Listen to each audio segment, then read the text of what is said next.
ഞങ്ങൾ പൂർണ്ണ തൃപ്തരാണ്. കാരണം ഞങ്ങൾ പ്രതീക്ഷിച്ച പോലെ തന്നെ ഒന്നാം പ്രതിക്ക് നാല് വകുപ്പുകൾ ചുമത്തിയിട്ടുണ്ട്. അതിൽ ഞങ്ങൾ പൂർണ്ണ തൃപ്തരാണ്. അതുപോലെ മൂന്നാം പ്രതിയെ തെളിവ് നശിപ്പിക്കലിന്റെ ഭാഗമായിട്ട് മൂന്നാം പ്രതിയെ അറസ്റ്റ് ചെയ്തിട്ടുണ്ട്. അതിലിപ്പോൾ കോടതി വിധിയായിട്ട് ഞങ്ങൾ പൂർണ്ണ സംതൃപ്തരാണ്. ഒരാളെ ഇപ്പോൾ വെറുതെ വിട്ടല്ലോ, അപ്പോൾ അതിൽ നിരാശരാണ്? അല്ല, അത് ഞങ്ങൾ സത്യം പറഞ്ഞാൽ പ്രതീക്ഷിച്ചിരുന്നു അമ്മയുടെ അറസ്റ്റ്. പക്ഷേ ഇത് ഇപ്പോൾ കോടതി വിധിയെ പൂർണ്ണമായിട്ട് ഞങ്ങൾ അംഗീകരിക്കുകയാണ്. ബാക്കി ഇനി ശിക്ഷ വിധിക്കട്ടെ. ഒന്നാം പ്രതി ചെയ്തത് ഏറ്റവും നീചമായ കൃത്യമാണ്. അത് കോടതിക്ക് ബോധ്യപ്പെട്ടു. പ്രണയിച്ചിരുന്ന ആളിന് ഇങ്ങനെ തുടർച്ചയായിട്ട് വിഷം കൊടുക്കുകയാണ്. അത് ആലോചിച്ച് ഉറപ്പിച്ച് ചെയ്ത ഒരു കുറ്റകൃത്യമാണ്. തീർച്ചയായിട്ടും അത് കാരണം ഇതിപ്പോൾ അതിന്റെ തലേദിവസം തുടങ്ങിയ ഒരു പ്രവൃത്തിയല്ല.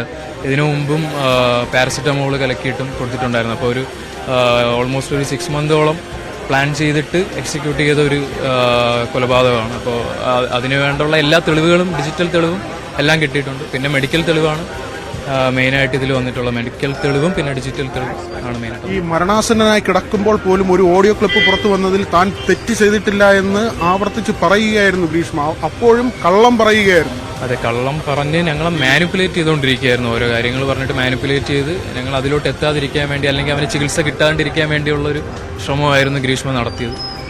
അങ്ങനെ തന്നെയാണ് എൻ്റെ അനിയൻ ഇങ്ങനെ സംഭവിച്ചത്.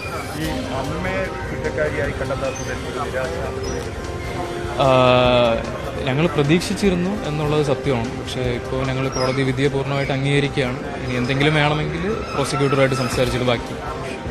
ഷാരോൺ അവസാനം മനസ്സിലാക്കിയിരുന്നു തന്നെ കൊലപ്പെടുത്താൻ വേണ്ടിയാണ് ഇത് ചെയ്തതെന്ന് ഏറ്റവും ഒടുവിൽ. അതെ, അവന് മനസ്സിലായിരുന്നു. പക്ഷെ അവൻ പ്രതീക്ഷിച്ചില്ല അവനിങ്ങനെ സംഭവിക്കും എന്നുള്ളത് പ്രതീക്ഷിച്ചില്ല. അപ്പോൾ അതുകൊണ്ടാണ് അവൻ ആദ്യം ആരടുത്തും പറയാത്തത്.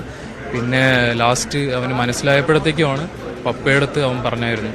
ഒരു 22 മരണത്തിന് ഒരു 2-3 ദിവസം മുമ്പ് പപ്പയെടുത്ത് അവൻ എല്ലാം പറഞ്ഞായിരുന്നു. മജിസ്ട്രേറ്റിന് കൊടുത്ത മൊഴിയിൽ പോലും ഒരുപക്ഷെ ഒഴിവാക്കിയത് അത്രയും ആത്മാർത്ഥമായ സ്നേഹമുള്ളത്. അതാ ഞാൻ പറഞ്ഞത്, അവൻ ഒരിക്കലും പ്രതീക്ഷിച്ചില്ല അവൻ ഇങ്ങനെ സംഭവിക്കുന്നത്. മജിസ്ട്രേറ്റിന്റെ അടുത്ത് ബാക്കി എല്ലാ കാര്യങ്ങളും പറഞ്ഞിരുന്നു. അവിടെ വന്നതും അവൾ കഷായം കൊടുത്തതും കുടിച്ചതും എല്ലാം പറഞ്ഞു. പക്ഷെ വിഷം കലർത്തിയിട്ടുണ്ടോ എന്നുള്ള കാര്യത്തിൽ അവന് മേ ബി അറിഞ്ഞൂടായിരിക്കാം, അല്ലെങ്കിൽ അവൻ വിശ്വസിച്ചിരുന്നു. ഈ ജ്യൂസ് ചലഞ്ചും അതോടൊപ്പം തന്നെ ഈ കഷായം കുടിപ്പിക്കുന്നതും എല്ലാം തന്നെ ഒരു ആസൂത്രണമായിരുന്നു, ഗൂഢാലോചനയുടെ ഭാഗമായിട്ട് നടത്തിയതാണ്. അതെ, തീർച്ചയായിട്ടും. കാരണം എൻഗേജ്മെന്റ് കഴിഞ്ഞത് തൊട്ട് ഒഴിവാക്കാൻ വേണ്ടി പല ശ്രമങ്ങളും നടത്തിക്കൊണ്ടിരിക്കുകയായിരുന്നു. അപ്പോൾ പാരസിറ്റമോള് കലക്കി കൊടുത്തതാണ് ഒന്നാമത് തൊട്ട് തുടങ്ങിയത്. അതിനുശേഷം ഇങ്ങനെ ശ്രമിച്ചുകൊണ്ടിരിക്കുകയായിരുന്നു. ഷിമോൻ എന്നാണ് പേര്. ഷിമോൻ, അതെ, ഷിമോൻ. ഷാരോണിന്റെ ബ്രദറാണ്, സഹോദരനാണ് ഇപ്പോൾ നമ്മളോട് സംസാരിച്ചത്.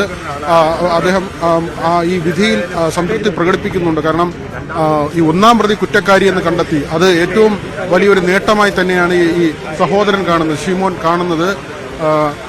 അത് സത്യത്തിൽ നമുക്കും അറിയാവുന്നതാണ്. ഒരുപക്ഷെ ഷിമോന്റെ ഇടപെടൽ ഈ ഓഡിയോ ക്ലിപ്പൊക്കെ പുറത്തു വരുന്നതിന് കാരണമായത് തന്നെ ഈ സഹോദരൻ നടത്തിയ ഇടപെടലാണ്. അതിൽ ആ ഓഡിയോ ക്ലിപ്പൊക്കെ കേൾക്കുമ്പോൾ എത്ര നിസ്സഹായതയോടെ, ഏറ്റവും സംശുദ്ധിയോടെ, ഒരു തരത്തിലും ഒരാളും സംശയിക്കാത്ത തരത്തിലാണ് ഈ ഗ്രീഷ്മ ഓഡിയോ ക്ലിപ്പ് അയക്കുന്നത്. താൻ